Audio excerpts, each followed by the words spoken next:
Bana, sasa leo tuongee kidogo kwa sababu ya muda, kwa sababu ya jua hili ili simchoshe anakwenda kutazama Buruka Sports. Kwa sababu ya muda bwana, tuongelee kidogo issue kama mbili hivi.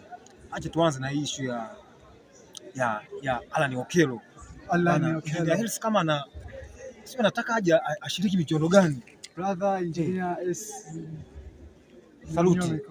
Brother Engineer S ni kiongozi wa kuigwa. Engineer S ni kiongozi wa mfano. Unajua unapozungumzia Engineer S unazungumzia ni viongozi ambao wana matamanio ya kupata mafanikio. Ni viongozi ambao bado hajalizika alikofika pale, anaona anahitaji kuprove long kufika zaidi ya pale, kwa sababu ni kiongozi ambaye kashajipambanua. Vio vinakuja tu from vile vio havijaja tu kwamba chukua hii Engineer S brother. No, vile vio vimekuja kwa sababu ni mtu sahihi. Engineer S hii anaprove kwa Alan Okello, aliprove kwa Musa Bala Conte, aliprove kwa Stefan Aziz Ki, ili iliyotokea kwa Alan Okello kwa Pedro Pacome Zouzoua. Alan anilia kiongozi Engineer S aliprove.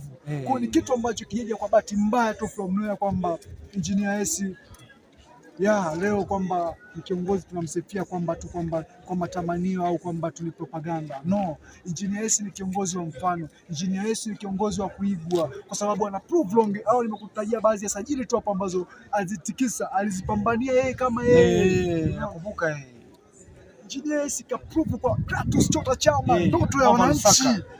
Mwamba Lusaka alikuwa ni ndoto ya wananchi. Mwananchi yoyote alikuwa anahitaji kumuona Mwamba Lusaka akicheza Young Africans. Ilikuwa ni ndoto takriban ya miaka 7, akaja kuiprove long. Unajua kumchukua mchezaji ambaye anacheza Simba Sport Club au Young Africans, hata kama mkataba wake umeisha, timu ikiwa bado inamhitaji. Simba Sport Club alikuwa anamhitaji Kratos Chota Chama, lakini tutakuja kwa issue ya Alan Okello. Alan Okello alikuwa ni ndoto ya wana Simba. Takriban misimu mitatu anahusishwa na Simba. Yaani ikifika kwenye kipindi cha dirisha dogo, Alan Okello anakuwa ni sajili ya Simba. Anakuwa amesajiliwa Simba. Ila dirisha likishaishwa anaendelea kuwa ni mali ya Vipers kutoka pale Uganda. Lakini safari hii Yanga kwa mara ya kwanza wameingilia kwa dili la Alan Okello. Naam, samahani kwanza. Mimi nikiwa naangalia nikikaa zangu nikawa nafanya tathmini fupi, nikiangalia hivi sasa hapa Tanzania moja klabu ambayo naona ipo vizuri sasa, kwa tuna timu yote ile, naona in fact klabu ya kwanza inakuwa ni Young Africans, lakini bado naona yeye mwenye klabu yake Engineer S kama bado anaona pale alipo hapatoshi. Umeona maana kamleta Alan Okello. Sasa nataka unisaidie kitu kimoja hivi, kuja kwa Alan Okello unadhani kunaleta mchango kiasi gani, au kuna mchango mkubwa kiasi gani kwenye mafanikio ya Dar es Salaam Africans katika vikombe ambavyo vipo mbele? Kuna finali ya Mapinduzi 13, kuna NBC, pia kuna michuano ya CAF. Unadhani Alan Okello ataongeza kitu gani hasa? Alan Okello hajasajiliwa kwa ajili ya Mapinduzi. Alan Okello kaletwa kwa ajili ya kushinda pambana kwenye Cup Champions League. Yanga hajamleta Okello aje achukue ligi kuu. Sijui ligi kuu tayari wanajua namna gani watakavyochukua.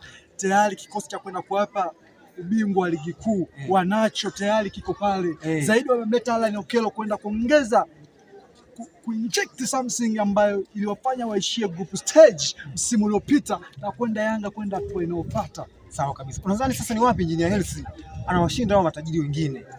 Kiongozi kwenye issue za usajili tunazozizungumzia unatakiwa uwe very direct. Tunataka vitendo kuliko maneno. Ndio hapo sasa